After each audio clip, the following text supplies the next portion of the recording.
channel. So today we have two turfgrass ladies.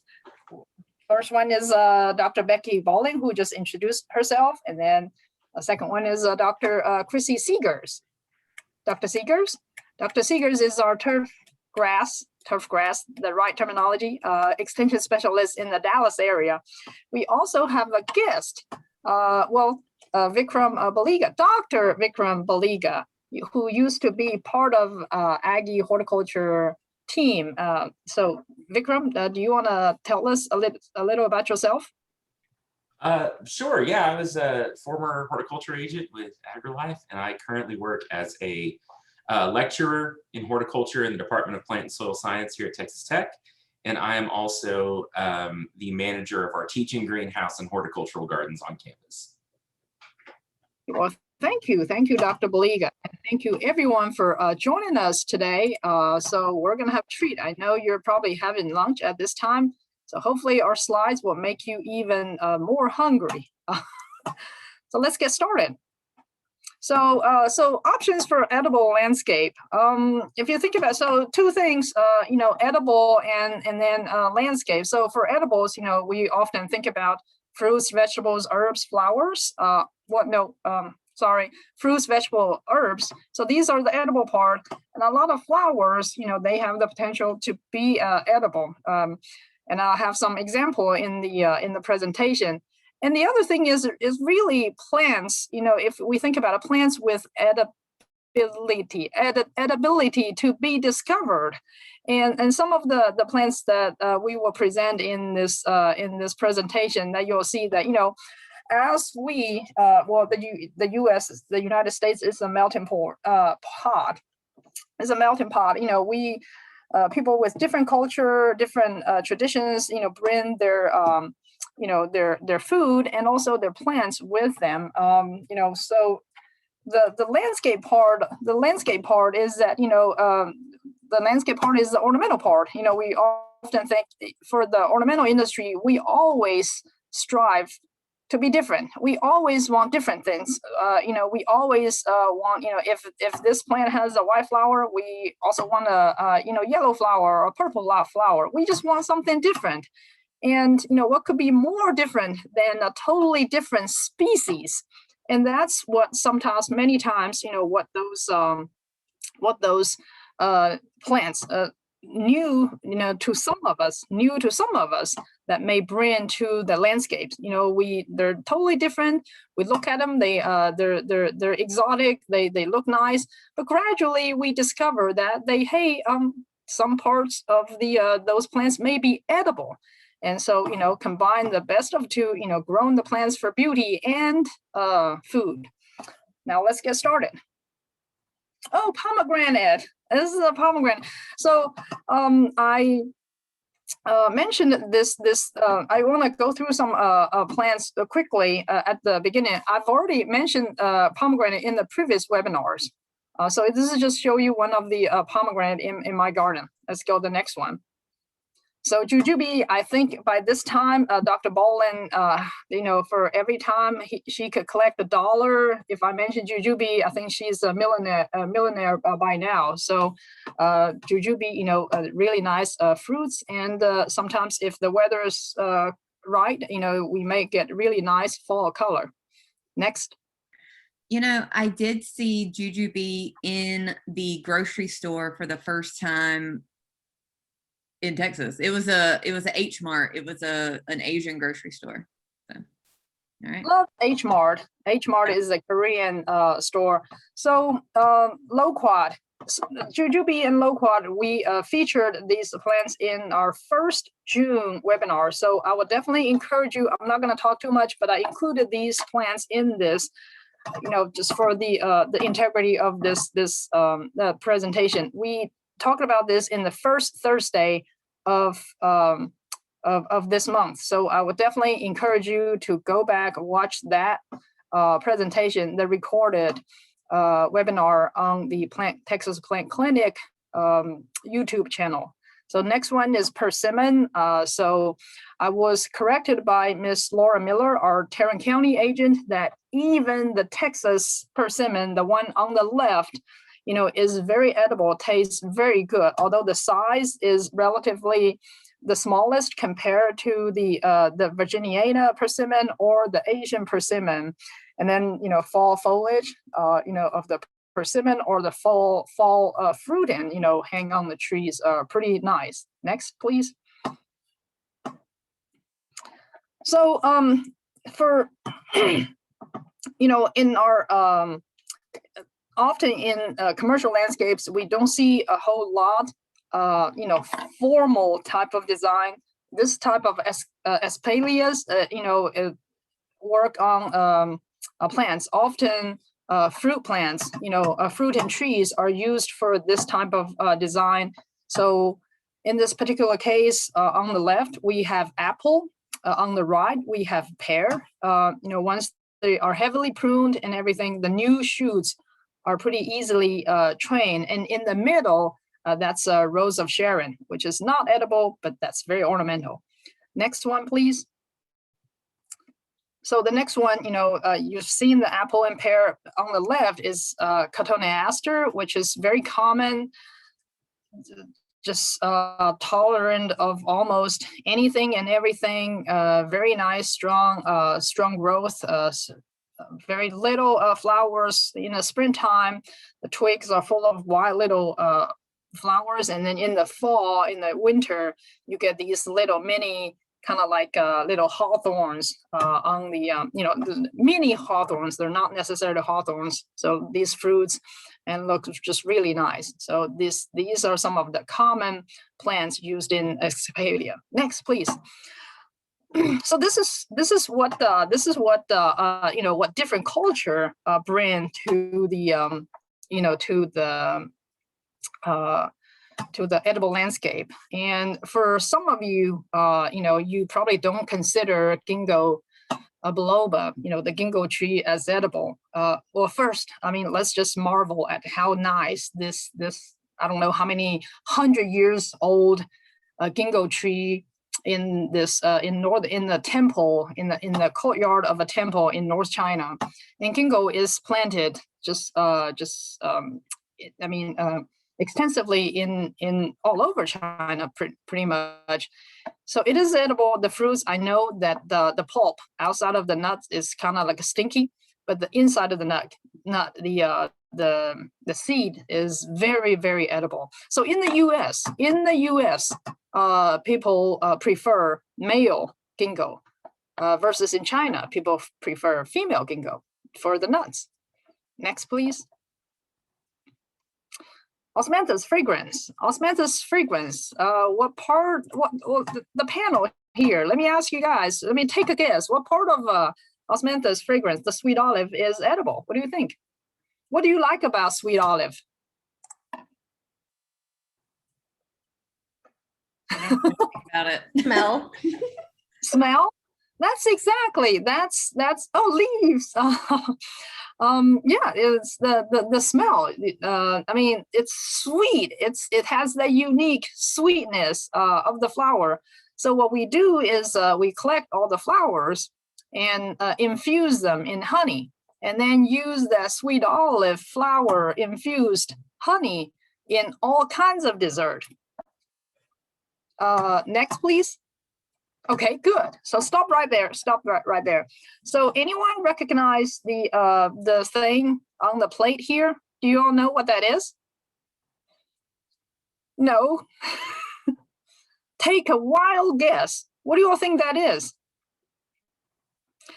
Yes, sweet olives there are many cultivars, so it really range from white to orangish red. How many doctors does it take to recognize this edible thing? Dr. Seegers, Dr. Baliga, and Dr. Bolin? Can you just take what? The trunk? No. No, sorry. I guess no. So this is no, it has nothing to do with sweet olive. The thing in the dish has nothing to do with sweet olive. Sorry about that. It's Thank you, Aaron. Thank you, Aaron. You got it. It's from a different plant, but what I'm showing here is that the root of lotus has all these holes. So we stuff them with rice, with sticky rice, and with the lotus, the sweet olive flower infused honey, and make. So this is one of our dessert. You know, it's not ice cream. So this is one of our dessert that we often have. And then, you know, you just cut it, you squish it. Thank you, Chrissy. So not only the root of the lotus is edible, but the seeds are also edible. So that's one of my childhood snacks. Nice. I did not have Lay's. I did not have Sun Chips. I did not have all those things. We had lotus seeds as snacks. Next, please. Oh, by the way, that's the name, lotus. Yeah, I could have helped everyone if I would have just did the slides quicker. Oh, never mind. So Mung Mung, I will say that looks much tastier than the cicadas that you have previously referenced eating on here. Oh gosh, Dr. Bolin, you give away too many of my secrets. That's you give away too many of my secrets, and now people are just gonna think that I'm a cicadas eating monster. Well,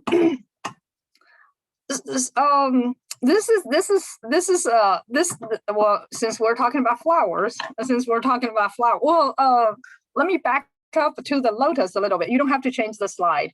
The lotus flowers, the lotus flower petals, if you know what lotus looks like, you know, the petals are, you know, pretty good size, right? So you could simply bread it and fry it. And that's another way of eating lotus. And of course, everything tastes good when you fry it. This is a black lotus flower. We just, in the springtime, they're so fragrant, so pretty. We pick all the flowers. And this is actually the procedure to make black lotus flower omelet. And I made it for my kids. They loved it. Next, please. This is a native. This is what I would call that, you know, to be discovered. Well, I think we kind of just need to learn how to appreciate some of these native plants and discover their beauty, appreciate their beauty, and along the way appreciate the edibility of their fruits. Right? Next, please. So this is another Criticus. The previous one was Criticus marshallii. This is a Criticus texana. Compared to the previous one, you know, the fruits on this one is not as good, but still pretty. You just have to add a lot of sugar to it to make jam or jelly. Next, please. Look at the flower. Aren't they so cute? Next, please. Prunus mexicana, Mexic plum, very short span of flowering time, but the fruits, if you could, you know, put up with the, you know, just all the hassle to do it, you know, they also taste good. Next, please. That's a flower. Okay, Becky, your turn. Nope, just want to show it. Yeah, Becky, your turn. All right, it's my turn. Yay. So I decided to focus really heavily today on plants that I think are, first of all, good for water conserving landscapes, and two, are fairly easy to manage. And so that was kind of the theme of my two selections today, starting with my big group of Mediterranean herbs. And so all of these are actually pictures from my raised bed in my backyard. The oregano on the left is a giant monster oregano that's trying to eat all of my other herbs right now, but I also love it. And then I've got a couple of different types of mint. I have spearmint and peppermint. And then there on the right is rosemary, which normally I would expect rosemary to be the really aggressive one, but for whatever reason, the oregano has been the really aggressive one for me. So a lot of great options that kind of fall into this group. I'm going to sound a little bit like a Simon and Garfunkel song here for just a minute, but rosemary, thyme, oregano, sage, mint, lavender, saffron, tarragon, many different options and several cultivars within each of these to choose from for the landscape. And so what I wanted to do was, obviously we know that herbs are edible, so I wanted to focus on some of the other benefits that they offer for the landscape. So many of these are perennials. Many of these are very heat and drought hardy. So last year at the hottest, most miserable point of the summer, which we're getting very near right now, my Mediterranean herbs were the greenest and healthiest looking thing in my landscape, aside from maybe my autumn sage, which also looked really good. And so these do a nice job in our Texas climate. There are some nice evergreen and deciduous options. There's a big range in texture. Some of them have more conspicuous flowers than others, if that's something that you're looking for. But regardless, I would say even with the more inconspicuous flowers, so the oregano, I would not say that the flowers are especially attractive, but I would say that they are probably the most popular flowers in my landscape, especially for smaller bees and wasps. So I get a lot of visitors, a lot of honeybee visitors. So this is a photo up in this upper left-hand corner of a honeybee visiting my oregano flowers last year. And I'll see a bunch of sort of unusual, very small wasps and bees that I don't see in a lot of other places around these flowers. And similarly, they're very drawn to some of the mint flowers as well. These are low input in general. So these are not, in my raised bed, they're not areas that I need to spend a lot of time fertilizing. They're not areas that I need to spend a lot of time doing pest treatments for or anything like that. They're relatively easy to maintain. As I sort of alluded to, sometimes the biggest drawback is that they grow too well in some cases. And so just giving them a lot of space to spread out, especially for some of these more so than others. And the other thing that can be kind of nice about these is that they're less appealing to rabbits. And so in our neighborhood, that's a big priority for us. We get a lot of bunny activity, and I had some blood sorrel in my raised bed, and it came back this year, and it looked great for about 3 weeks until the bunnies ate most of it down. And so, but they ignore everything else. And so that's another kind of plus. A couple things to kind of keep in mind as you're recommending these to clients or incorporating them into landscape designs is they do best in full sun to part shade. I would say some of the mints may tolerate a little bit more shade better than some other plants on this list. And the thing that's probably the most important for many of these is that they need a well-drained soil. And that usually involves some kind of amending of soils, especially when you're dealing with some of our heavier textured soils that we have in many parts of Texas. And so that means kind of excavating something out or incorporating these, like I do, into a raised bed where you have a little bit more control over the root zone. I think, especially with a couple of these like lavender, I love lavender and I think it's beautiful, but I think where I see people really struggle with it is that it tends to be in spots sometimes where its feet stay too wet. And so then it really starts to struggle at that point. What do you guys think? What's y'all's experience with some of these? Well, I remember the oregano and what was it? Pineapple.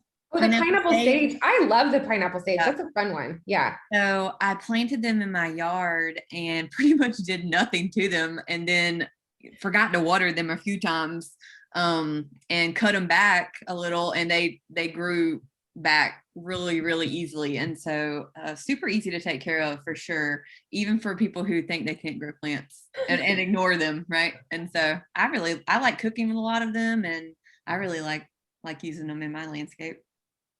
Yeah, we use a lot of them up here too. I'm up in Lubbock in the dry flatlands, and so we do have those well-drained sandier soils. So some of these actually do pretty well, especially the lavenders and a few others. We actually have some pretty big lavender farms in our area, and so they grow a lot of that. One that I'm always impressed by is rosemary for sure. We have a perennial rosemary shrub planted in one of our raised beds here at the horticulture gardens. And I mean, any raised bed's gonna be fairly poorly insulated against temperature. And even with the crazy cold we got this winter in February, after we had pruned it at the exact wrong time, That shrub took a little bit of damage, but honestly, it looks great now. It's grown out of most of it. So, you know, it's a durable medium to large shrub in your landscape. It does pretty well. Dr. Bolin, can I add that I think most of these classics, these herbs, they're just weed. Yeah, they can be kind of weedy, but that, I mean, yeah, that's what we want though sometimes in certain scenarios. We want something that we don't have to baby. That's what makes it more sustainable. And that's why I think these are such a great fit with certain types of clientele, especially if you're a landscaper or a landscape designer and you're dealing with somebody that wants the benefits of having more edible plant materials, but really doesn't maybe have the expertise or the time to devote to babying something. These are going to be, I describe them all as being very hardy. And so I think they're really nice options, especially for Texas. I agree. I think that, you know, they're really low maintenance. Do you think that they may be good alternative to as a turf grass alternatives? Well, I don't know that we want to totally replace turf grass. They have different purposes. We can't go out and play in the rosemary, right? But I think they make a great option if we're looking to follow kind of that loose landscape rule of thirds, and we want to have a nice third of our landscape devoted to native and adapted plant materials that are nice and low maintenance and are going to do well in the heat.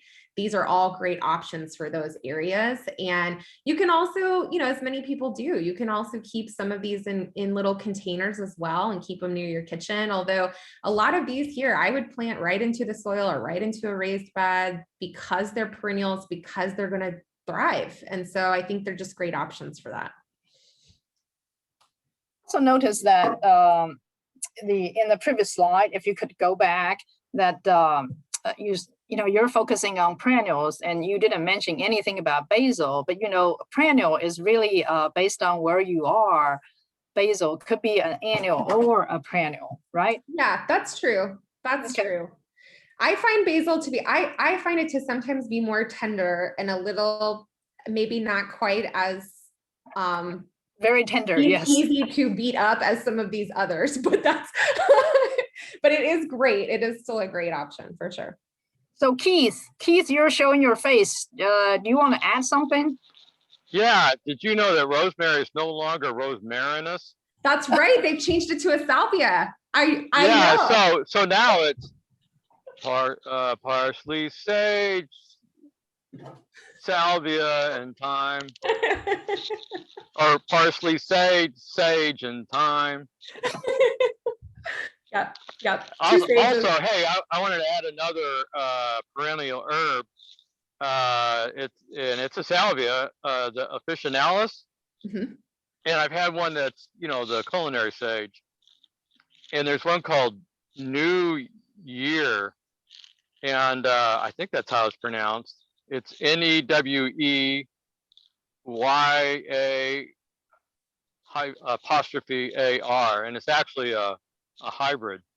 And I can't remember where I got it, but it is fabulous. And it's kind of like you know, the oregano that you were describing. It could take over. It's so hardy and it blooms, and so it's very pretty. By the way, Keith Hansen, just like Vikram, used to be part of the used to be part of the Aggie horticulture big family, and Keith retired. I still am. Yes, you still am. And also Keith is doing what is your East Texas Gardening? Is it? Yeah, East Texas Gardening. Okay, so you can find Keith on Facebook. Thank you, Keith, for your input. Sure. With all the botanical names that yeah, confusing, but very confusing. Yes, let's continue. Thank you. It's just all those PhD students trying to graduate. They always have to change things up, you know, and get a new dissertation out of it. Those darn taxonomists. So lots of different ways to use herbs, of course. There's plenty of different ways to apply them in culinary situations. I know Chrissy referenced mojitos. There's a lot of really fun cocktails for almost any of the plants we're going to talk about today, if that's something that's of interest to you. Herbs are also great for sachets. So drying and sewing them into little pouches. You can stick them in your sock drawer. You can take some lavender in a sachet, put it under your kid's pillow to help with sleeping. They make for nice little gifts as well. And it's also really popular to do different types of infusions with herbs. So infusing herbs into butter is very popular, creating soaps at home and incorporating herbs. So a lot of crafts. And I would say thanks to the internet, there's more options than ever to be creative and find some really fun things to do with all of these.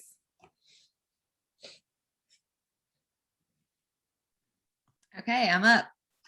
So I decided to talk about figs because it's very nostalgic for me. As a child, we had a fig tree in our yard, and my grandma used to always we would go out and pick the figs together. We would make like fig preserves, strawberry fig preserves.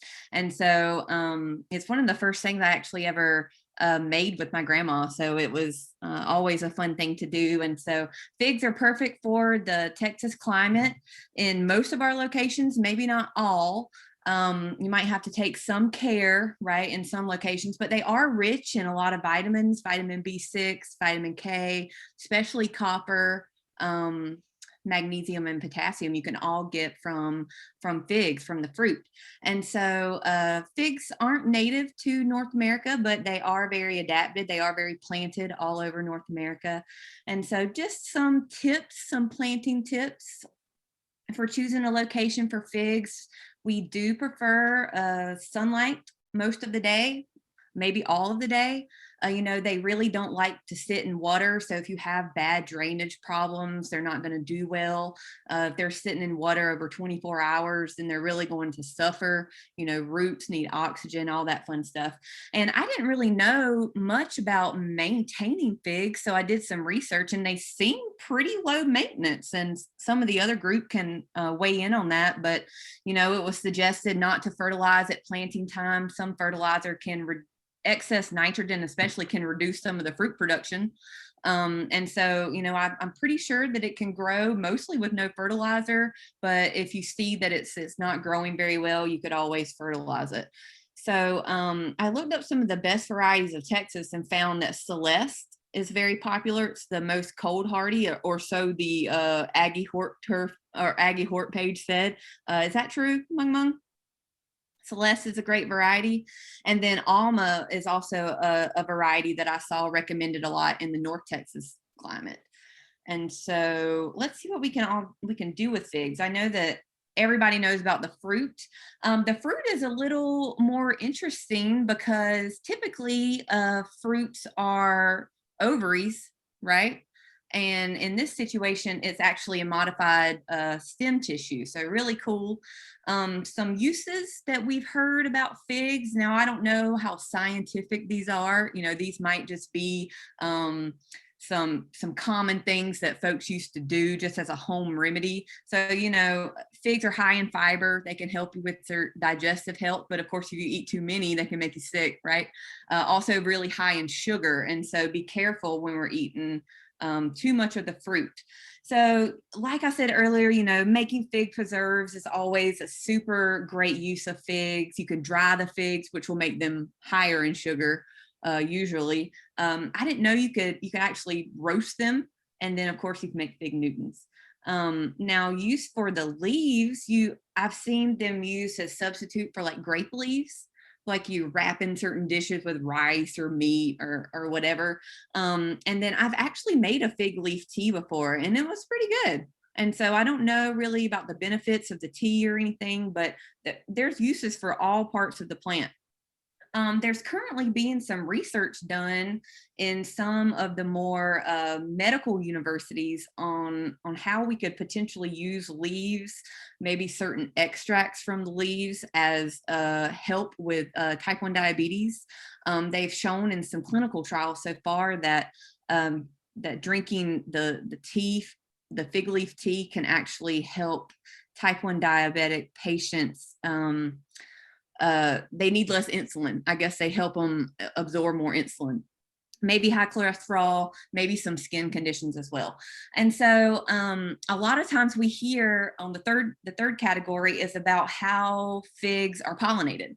And so a lot of figs, not all figs, can create a mutual relationship with what's called fig wasp. So they're really, really small. The flowers of figs are pretty much pretty inconspicuous, right? They're pretty small, pretty tiny.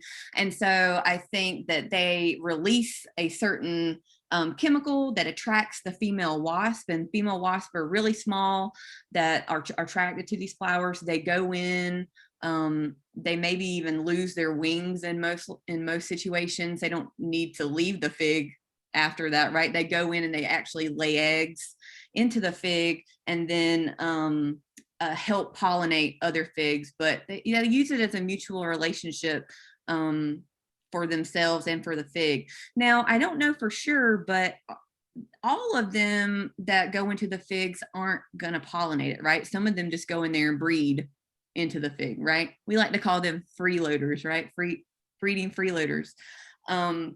Is that true, Mung Mung? Yes, I think you're probably right. I was just going to answer your question. Do we eat wasps? Yeah. For a cicada eating monster myself, I will probably just eat them all. So it's not a problem for me. Yeah. So I think that we could eat, I guess, what's maybe dead wasp, but I think most of the chemicals in the fig will kind of degrade them, right? And so technically we're eating them, but they're not technically alive. And so kind of creepy when you think about it, but not for cicada eating people, right? I heard a lot of cicadas calling in the trees last night. I can catch them for you. In East Texas, Dr. Creech has a fig trial, maybe 60, 70 different kind. Yeah, maybe 60, 70 different kind of figs. And the winter storm really hit them hard. So most of the figs were basically frozen to the ground. Oh, wow. And almost all, he may have lost maybe 3 different cultivars or 3 plants. I can't remember, but most of the 99% of the plants have come back. Yeah, you can just prune them back, right? And they'll. Yeah, some will prefer have a tree form, and then you will have to really train them and just leave the single stem and let it flourish. But most are grown as shrubs, multi-stem shrubs. So they are, at least pretty root hardy to some extent. And when the time is right, we could probably all go to Stephen F. Austin State University in Nacogdoches to taste all those figs. Yeah, that'd be great. Yeah, that'd be great. All right, so I think I'm done with figs. Next, we've got Vikram. Yeah, Stephen F's a little bit of a drive for me, but I'm in. I'll show up. Yeah. It's only about 9 hours for me. So I wanted to talk a little bit about alliums, which are common in the landscape. They're common culinarily. We use them for a lot of things. Generally, they are divided into both ornamental and or edible varieties. And they are a native species worldwide. We find different alliums kind of on every continent, except for maybe, it's not a continent, but I believe that New Zealand actually doesn't have any native alliums, which is interesting. But they're native throughout the Americas, but they're common through the Americas, the Mediterranean, East Asia, North Africa. We see them historically in a lot of places. Now, alliums include things like garlic and leeks and onions and a lot of the bulb type vegetables and things that we typically eat and we see in the grocery store and all of that. It's interesting. They tend to be perennials in most climates. The bulbs overwinter well. They spread through rhizomes and just through dividing underground. And so they are actually pretty great for naturalizing areas in the landscape. So if there's a place that you don't mind them filling in a little bit, alliums are a great choice. Now that, again, can be an edible variety that, Chrissy, I just saw your comment. Sorry that. I've got to get back now. Okay, we're good. They're great for the landscape in a lot of different ways. You get, as you can see over here on the left, some really cool flowers from these big, huge purple flowers that you'd see from like elephant garlic or some different society garlics to some of the whites, and a variety of different colors. It's thought that alliums have been cultivated in some form for nearly 10,000 years, especially in the Mediterranean and parts of the Far East. And they're actually pretty healthy. We tend to think, I think, a lot of them as sort of additions to a meal, especially garlic. I put way too much garlic in everything I cook, and I'm not sorry for it. Maybe everyone else around me is, but I don't care. But it's high in vitamin C, different B vitamins, folic acids, potassium, thiamine, different antioxidants, and a lot of other things that are really pretty good for your health in different quantities. So we can go ahead and go to the next slide, I think. So as you start to think about preparing alliums or growing alliums even, you kind of need to know whether you are planting and trying to cultivate something that is bred as an ornamental or as an edible. Generally, our ornamental varieties are not considered to be edible. That's not always the case. You know, with some plants, some of the ornamental varieties are, you know, edible as well. So my recommendation, if you're trying to use these in a multi-purpose or a mixed landscape, is go buy an edible variety because they're pretty too. And just plant those. Like, you may not get the giant purple flower that you want, but you can get some cool lavender, purple colors, lots of cool white colors, some pinks, and different variations on that. So you can use the fully edible culinary varieties in that ornamental niche in your landscape. So it's funny, and I don't guess I put a picture in here, but we planted garlic here at the horticulture garden last November, and I just went to the grocery store and bought white garlic, white soft neck garlic. And you divide it up, you take those individual cloves, and instead of, you know, throwing it in your pasta or whatever, you plant it in the garden. Generally, what is fairly regularly recommended is that you soak them overnight, up to 24 hours, and then take those individual cloves and throw them out. In Texas, fall is usually the right time to plant them, October to November. And we just harvested ours. We had a very cool spring, so that probably could have been done a few weeks ago, but they're ready to go now. At the time, planting like 100 cloves of garlic seemed like a really good idea. I have no idea what I'm going to do with 100 heads of garlic that are just sitting out dry. I'll mail them. I will send them to whoever wants garlic. We're probably going to do some demonstrations on how to braid them and cure them and dry them and things like that. But you can use almost all parts of these plants. The leaves from onions, garlic, chives, leeks, scallions can be used fresh or slightly wilted, so you don't want to overcook these or they'll kind of disappear and turn into nothing. But they're common in salads, soups, stews, or as a garnish. The flowers are also edible, fresh. I've heard of some people trying to fry them, but they don't hold up super well. They're pretty delicate, but you can use those blooms as part of a salad or when you're cooking meats. If you're cooking with them, they break down enough that they actually add a lot of flavor to whatever you're cooking.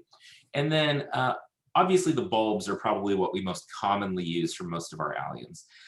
They contain these organosulfoxides. They're heavy sulfur containing compounds that make you cry and produce these strong smells that we associate with some of these vegetables.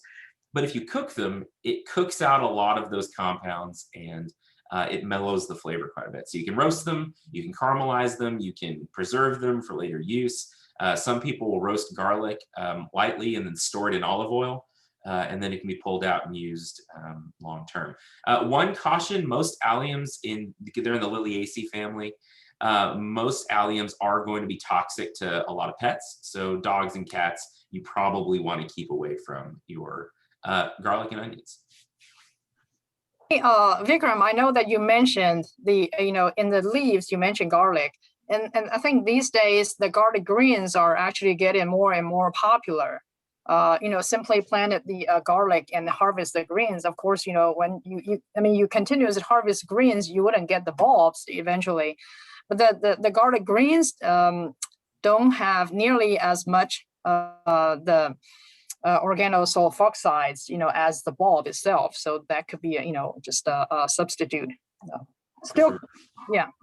I was just going to comment too that these, Christy and I both know that there are some species of alliums that are definitely considered weeds in turf.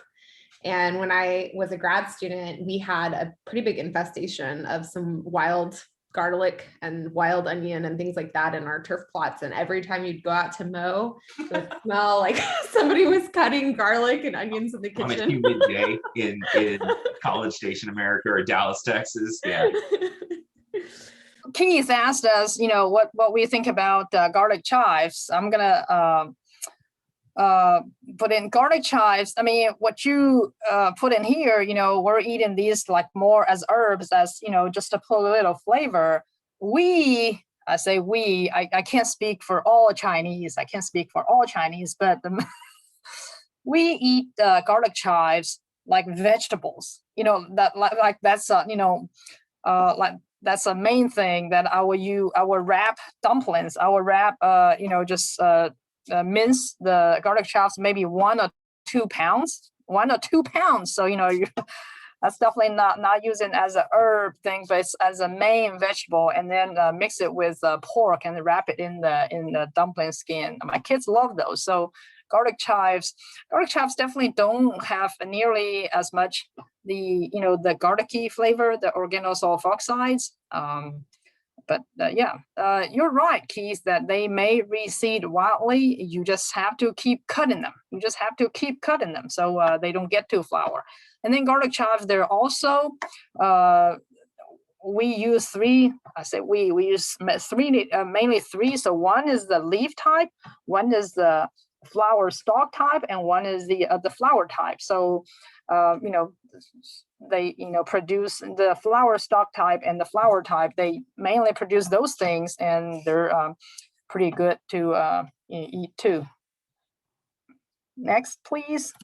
Okay, so I'll go rather quickly through this because I know we have a few more plants and we are up running out of time. I was scared we weren't going to have enough stuff, and now we're like, ah. So this is one of my favorite native plants. It's the American beautyberry. I just think it's so beautiful, and it adds a beautiful pop of color to your landscape of kind of that magenta looking color, and I just love this plant because there's so much history behind it, because it just talks about how, number one, it's very used all throughout the history of our world, right?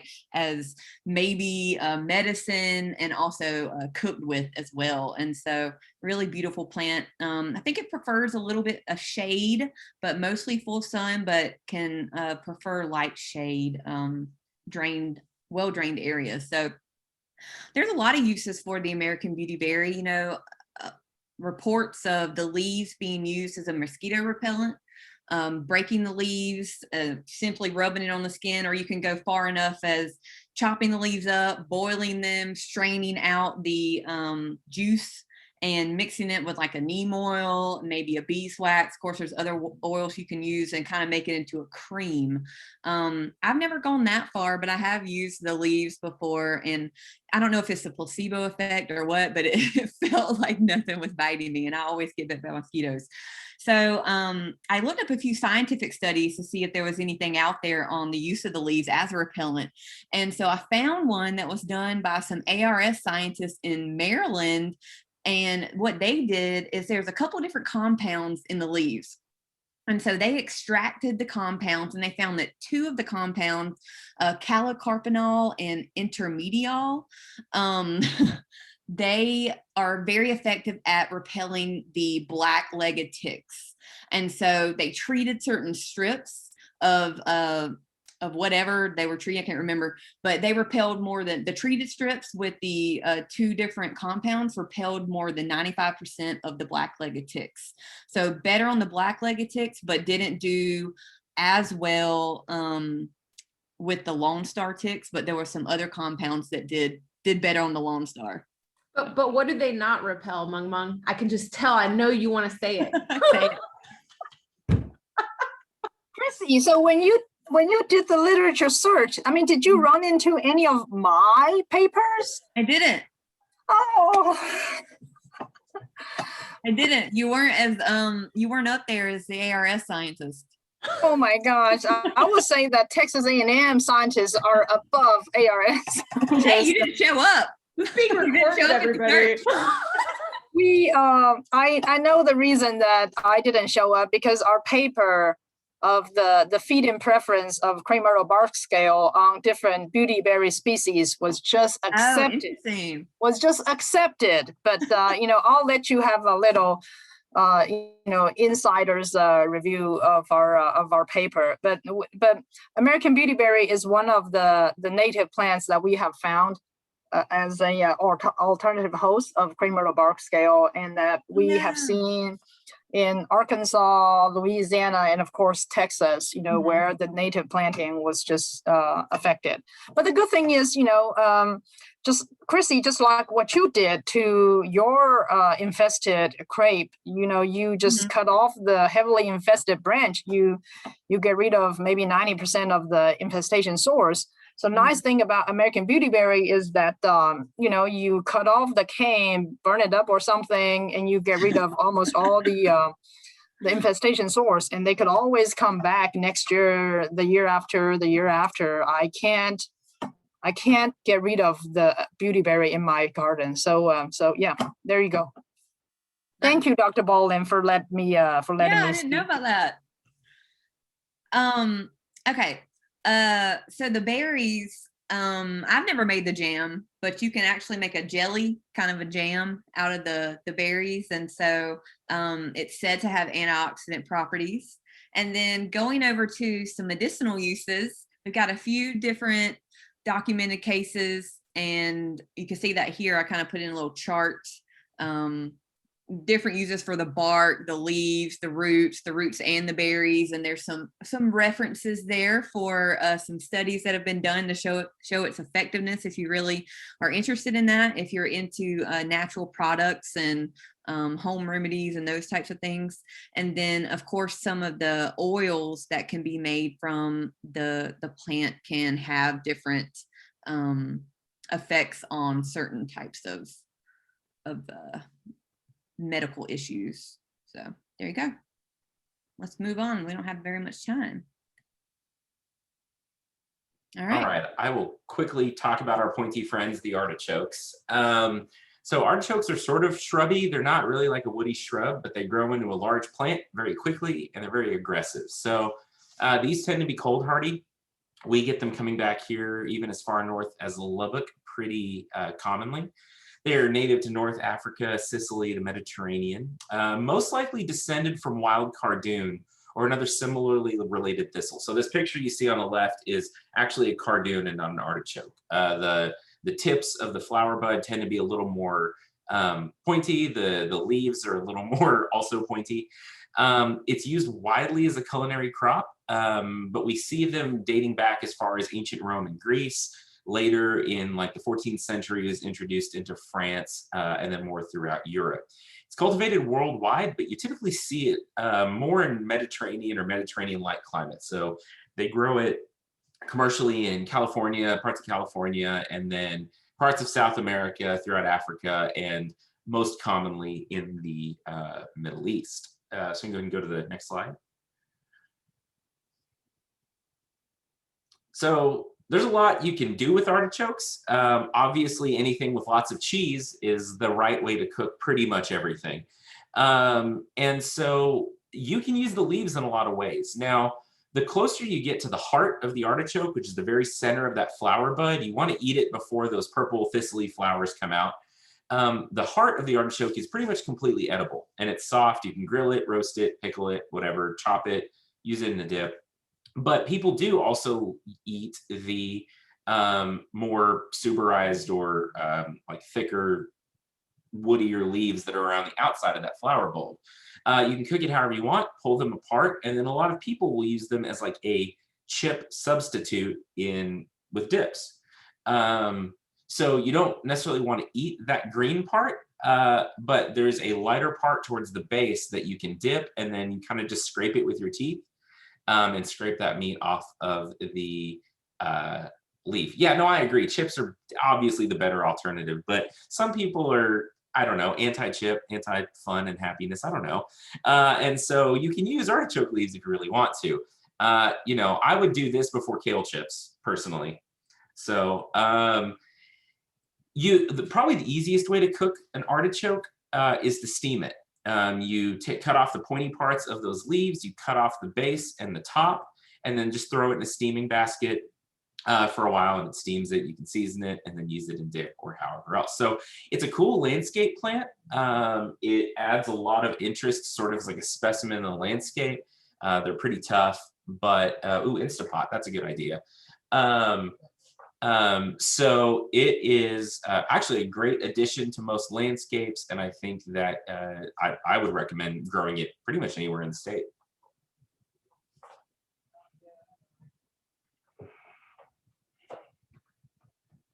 I just want to show a full picture of the full plant, of artichoke to the audience, and let's go to the next one.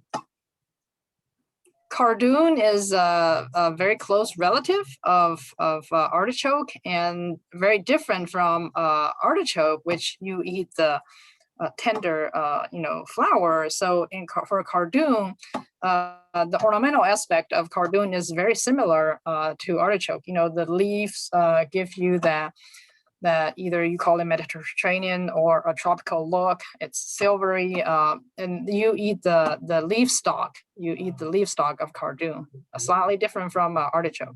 Next, please.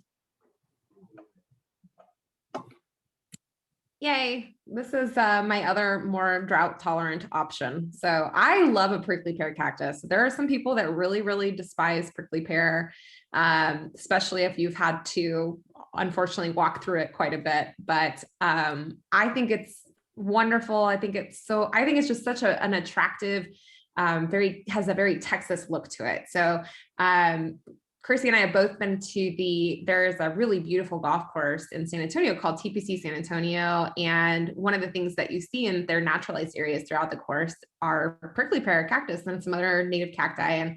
And seeing those kind of against the really manicured turf is just so neat. It gives that golf course a totally different look. So I did want to share that there is more than just the traditional prickly pear or the Texas prickly pear. In fact, we have over 100 different species of prickly pear here in Texas. The Santa Rita is probably my favorite. It's got those hints of purple, really beautiful. This photo that I took is actually from the Desert Botanical Gardens just outside of Phoenix in Arizona. And then there is a spineless option as well, if you would like that for your landscape, if the spines are a big concern for you. Chrissy was talking about modified stems earlier. So what a lot of people don't know about cacti is that the pads are actually modified stems, and the spines are going to be like a completely modified leaf that has been adapted to help serve that plant in a number of different ways in its environment. Next slide.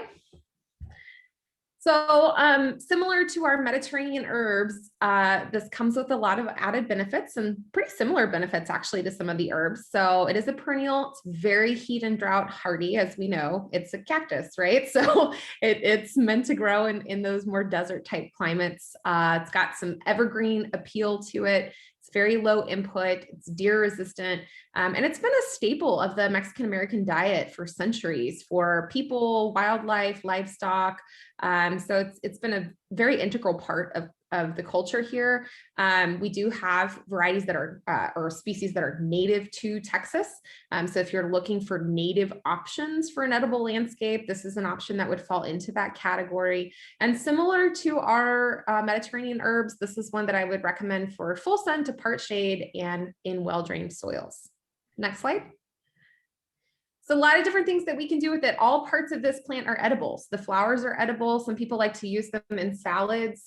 Some people like to grill the pads like you see here. There's also a really popular Mexican egg dish where they actually cut up the pads and incorporate it into the eggs. You'll also see people use parts of the pads in salads and things like that. Prickly pear margaritas are probably among my favorites. I get them anytime I see them on the menu. I just really love them. And I love that bright pink color. And similar to the beautyberry that Chrissy talked about, this is a really popular option for jams and jellies. And so again, if you're looking for something a little fun and different, and it's something that's giftable, this is a plant that can help you get there. Next slide. I also wanted to share kind of a fun fact. Yeah, Mung Mung's laughing at me. I thought this was really interesting and I didn't know this until today. So there is actually a type of scale that feeds exclusively on prickly pear. It's called the coccineal scale. And I included this little fun piece of information for you guys. So I love to think about word origins. And if you are a big plant nerd, as I imagine you are if you're watching this, and you're familiar with a lot of our taxonomy, you'll see coccinea or some version of this pop up in a lot of plant names. And it is going to be in with plants that have some kind of red affiliated with them. And that's because of the origin of this word, which is derived from the Latin coccinus, meaning scarlet colored. And so this coccineal scale feeds exclusively on prickly pear, and when it's crushed, produces this coccineal dye that they actually use in makeup and cosmetic products and other things. And so there's actually a kind of a little industry out there of raising this scale on cacti. I thought that was just kind of a nice little aside. That's cool. And I also wanted to just share this because I think this is a nice little resource. If you do have clientele that are really interested in an edible native landscape, the Lady Bird Johnson Wildflower Center does have a nice list specifically of edible native Texas plants. So if you go onto their website, it's kind of a fun little list to go through and read about some of these different options that are out there.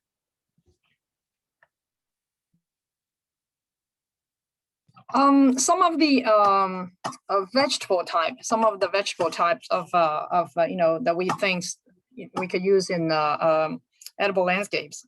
So sweet potato, most of y'all are probably very familiar with the sweet potato vines. That there are a lot of the color of ornamental sweet potato range from chartreuse to a dark purple to multicolor, tricolor, those things. And as you can see that you could use them on an arbor or in a container. There are many ways to use them. Ornamental sweet potato. Next, please. So this is how I use sweet potato. Not necessarily ornamental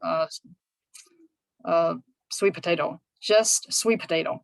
And I found that they are actually the best weed barrier, the best live weed barrier. They cover everything. They pretty much, they are so aggressive, they could cover everything. So on the left, you can see that the sweet potatoes, in this particular case, there are 3 purple sweet potato cultivars on the left. You may be able to tell from the different shape and color of the leaf. So on the left side, not a whole lot of weed, versus on the right side, it's uncovered by the sweet potato vine, yet it's a little weedy right now. So the sweet potatoes, thank you for the input from Ling in the audience. The sweet potato leaves, the sweet potato stems, of course, the tuber are all edible. In this picture, there's also, you see 2 elephant ears yes, one on the left and one on the right. Thank you, Chrissy. They are really nice, giving you the tropical look. And then the tuber in the ground, they are edible. They are edible. And Chrissy, see whether you could spot that little light purple that's blocked by the yes, that's the leftover from the winter. That's the leftover from the winter ornamental cabbage. Thank you. And then can you spot the mint in this garden? The mint is at the very front. No, left, go to left. Yes. So this is going to be a war between sweet potato vine and mint. See whether, which one they're in a competition, which one is weedier or which one is more aggressive, which one is stronger. So let's just, may the strongest win. So brassicas, there are a lot of ornamental mustards, kales, and cabbages. As you can see from this picture, you can hardly, they're so good looking. And there's one time, they're all brassicas. There's one time the industry were arguing, should we just use brassica, or should we separate them out, say, ornamental kales and cabbages? And one voice in particular was very interesting. You know, if we can sell the customers 2 things or 3 things, why do we only offer them with 1? So that's why I separated, you know, ornamental mustards, kales, and cabbages. Next, please. Wind bean is a thing fun to grow. Like I said, you know, this is a very heavily, as you can see from the picture on the right, it's a very dense vine in which you grow on any of the structure. And then the beans, I would say, you know, for ornamental folks, we like new stuff. This looks pretty new. To a lot of folks, it looks pretty. So so it's a wind bean, very edible, very crunchy. Yard-long beans has more recognition, has a lot more recognition than the wind bean that I showed before. Yard-long beans, there are the purple ones, the green ones, the whitish ones. You know, the canopy is not as dense as the wind beans, but you know, just think about all these beans hanging from the trellis. Pretty neat. Next, please. Ornamental millets. Well, on this one, ornamental pepper and millets. Ornamental pepper itself is really a monster itself. I have more slides to show later. And there is a trend of using. There is a trend using these cereals. It's, you know, cereals in landscape. Ornamental millet is definitely a good starter. Next, please. Just want to show you various, there are tens of, maybe hundreds of different ornamental peppers. New Mexico State is a good breeder of, they have come up with many ornamental pepper cultivars. Next, please. I just want to show you some of these plants, these ornamental pepper, the peppers. I mean, they are peppers. So if you want to eat them, you can eat them. Next, please. Dandelion. Dandelion. So, you know, for you, we'll do this real quick. For you folks who either can't control your dandelions in your yard or don't want to control the dandelions in your yard, we can use dandelions. So dandelions can be used from the leaves to the flowers. And so super rich in vitamin A, K, C, calcium, iron, potassium, and even some protein. And so we've had many cultures around the world using dandelions for food.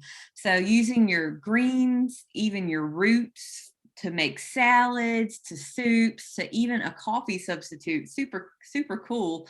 I've never tried it as a coffee substitute, but I guess if you can't have as much caffeine, then roots could be boiled to use as a coffee substitute. Super interesting. Flowers, dandelion honey. You can fry the blossoms. You can add the flowers to salads, or you can coat them with batter and fry them. Who doesn't love good fried food? True. And dandelion wine. I don't know if anyone in the audience has ever had dandelion wine, but I had a friend that loved foraging anything in grad school, and he used to make us dandelion wine. So depending on what type of yeast and what type of fermentation process you use, it could take months to years. I know Becky wants to say something. What do you want to say? I was just going to ask if it's somebody I know. It Oh, sounds, no. it sounds like a, no, it's not. Okay. I was going to say it sounds a little like Dustin, but. Oh, no. I can definitely see that. I don't think he has the patience to make the wine. So yeah, you know, super useful for a lot of different preparations, I guess. And so just as a side note, you know, want to make sure if you're collecting the blossoms for wine or for whatever, that you want to be mindful of where you're getting them from. We want to make sure they haven't been sprayed with any type of weed killers, especially if you're on public land. You want to make sure you're keeping the pollinators in mind as well.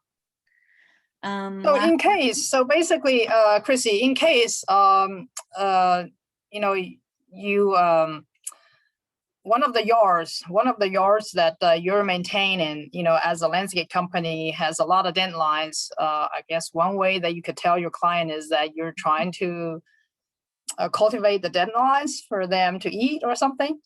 Yeah, you could, you know, if especially if you had a a lawn that they didn't want to use any chemicals on, and they wanted to create a non-monoculture stand of grass. So you could say, hey, you can actually use these plants, and there's a lot more edible weeds out there too. So all the power to the knowledge, all the power to the education.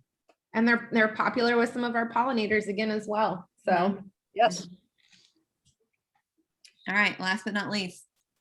Basil, there's a huge amount of basil. It just may not be as many as ornamental peppers, but there are a lot. So since we're at the end of the program, so we're just gonna go through some of the basils. Just gonna go through some. Oh, back a little bit. Oh, so we're often familiar with the basil grow as as just like any other vegetable plants, but there is a form. If you Chrissy, point your thing to the picture with the label. So there are a tree type, or I call this not tree type, sorry, lollipop. So they're lollipop type. They're kind of grafted on a stem to make it like a lollipop. That this would be great to be used in a container, and then under that plant you could have all the fillers, spillers, and everything. So as you just can see from these two greenhouse picture of the basils that we had at one time, there are just a lot of different sizes, colors, forms of basil. So we're just going to go through with some cultivars very quickly, just let you see, you appreciate some of the differences of many basils. So Greek basil next. Very compact. This is an Aristotle basil, not as compact as that one, but still it gives you just I like to use meatball. I know that Becky doesn't like it, but it just look like a meatball in the green meatball in the landscape that you don't even have to prune it. Well, you can prune it. Yes, Becky? Whoa, no, I was just gonna say, I definitely like the meatball term. I don't dislike it. All right, I may have to trademark the meatball landscape. So this is the Queen of Sheba, very nice flower brackets. Next, please. So this is a pesto perpetual basil. This is probably one of the first variegated basil. If you look at the leaves, and they could grow to about 40, 50, well, 2 to 3 feet tall. Looks pretty uniform. This is a more, the shape is more elongated than meatball. Thank you. Next. Red ball on the left and green ball on the right. Next, please. This is a balsamic blooms basil, and as you can see that the flower is pretty unique, very ornamental, very nice looking. Next. This is a Thai Siam queen basil. Also, it's the flowers, the purple bracts, very showy. Next, please. So in the chat, I just copy and pasted the playlist. So this presentation, along with all the previous presentations, will be available at this playlist, at this link. So appreciate you all's attention today.